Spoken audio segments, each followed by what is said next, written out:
Hello, good morning. My son living to Alfonso is not yet home. He never came home today.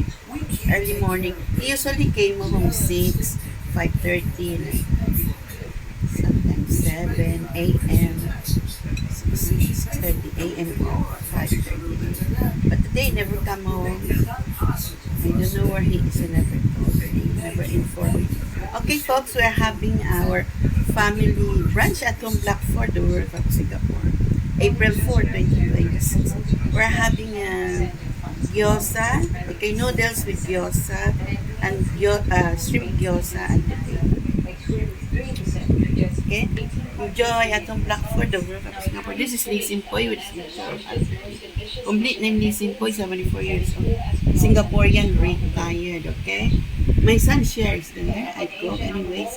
Yeah, so if he come home, he got something to eat if let's say he wanted to eat. Okay? So, okay? Enjoy folks at home block for the World Cup Singapore.